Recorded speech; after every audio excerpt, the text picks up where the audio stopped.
It's time for a chat with Pat. And today we're talking to Father Thomas Kuffel. He was born in Milwaukee and he was ordained in 1989. He served over 25 years in the Diocese of Lincoln, Nebraska, then as a missionary priest in Fairbanks, Alaska.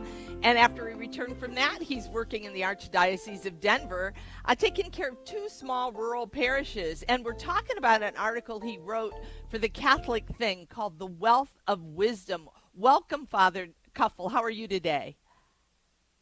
I'm well, Pat, and yourself?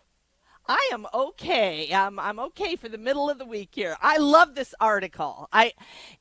This idea of you start off with Quoheleth, if I'm saying that correctly, vanity of vanities, and so you're kind of talking about vanity and also talking about wisdom in this article and how they kind of juxtapose each other. Can you kind of explain for our audience what vanity is and how do we recognize it, maybe in ourselves or in the culture around us? Yes.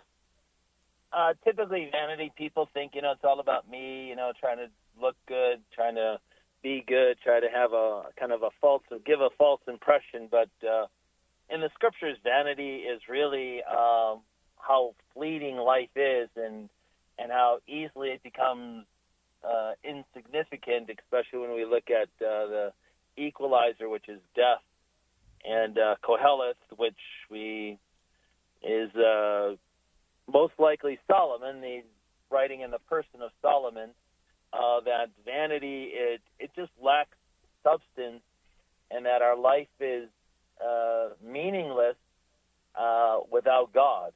And kind of the whole book of Koheleth there is talking about how death, what's the purpose of life if we die? But in reality, if we understand our Christian faith or, believe in the resurrection, life has great meaning and it's not vain. It has significance and it has purpose and it has a dynamic meaning if we can just connect to our faith. Yeah. And so you talk about wisdom. Wisdom is obviously, I think, something so many people, I pray for this all the time. So how do you obtain wisdom and how do you nurture wisdom in our lives? Because we see even Solomon, who was the most wise, tends to struggle with it throughout his life and especially at the end of his life. So can you kind of fill us in on that? What is wisdom? How do we nurture it? Where does it come from? Yes, the word wisdom comes from sapia ensia, or kind of a sweet knowledge or a pleasing knowing of things. When our life is rightly ordered, there's a delight in our life. When we know we're on the right track, when we know things are connected and we're acting according to our nature, life is. There's a sweetness to it. There's a wholeness, a fullness to it. There's meaning, and wisdom really is to be able to see and experience life from a divine perspective, from God's perspective, rather than looking up at the mountain. Some people will say, we're on the mountain looking down, and we kind of see the whole valley, and we see how everything's working together. And wisdom gives us that divine perspective, that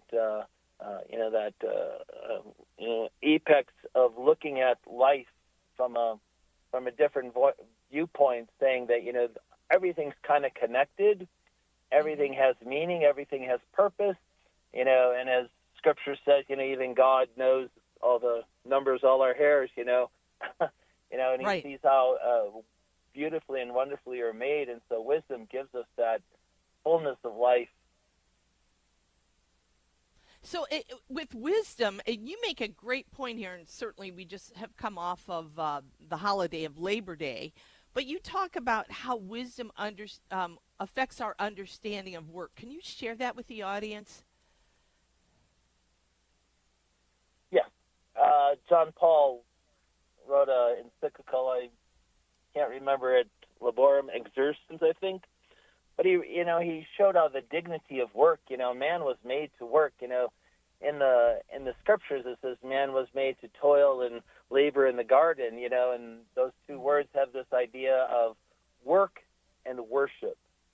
And our work should be the glorification of God, to take care of, all the things that we're doing, whether, writing an article like this or building a house or farming or, your computer work, whatever.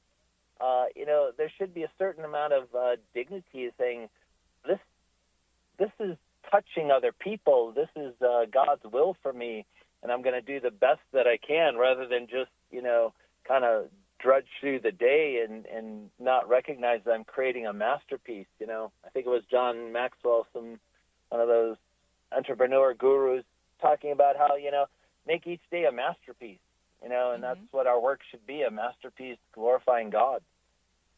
Yeah, and I love that. I often talk about that with my students. One of the things, and I want to kind of delve in a little bit on this, is how do we, I don't want to say how do we obtain wisdom or get wisdom, but how do we kind of nurture wisdom in our lives? If people say, I really want this gift, what is a way to nurture that? Yes. Well, we have the gift. given to us at baptism and given to us at the confirmation. So it's not trying to get the gift. We have it. It's cultivating it and experiencing it. And it begins, first of all, it begins with prayer. And there should be a certain amount of peace in your life when you're doing God's will, right? So like if you're a teacher, teaching something, you have to recognize this is what I'm teaching, connecting and helping and advancing my students in the way of whatever they need to learn. And there's an experience with that. Some things work, some things don't. And so wisdom becomes with prayer, and then it begins with prayer, and then it begins with taking that prayer into action and seeing how is this being received? How am I experiencing this? And there should be a certain amount of peace, a certain amount of joy, including when it's difficult.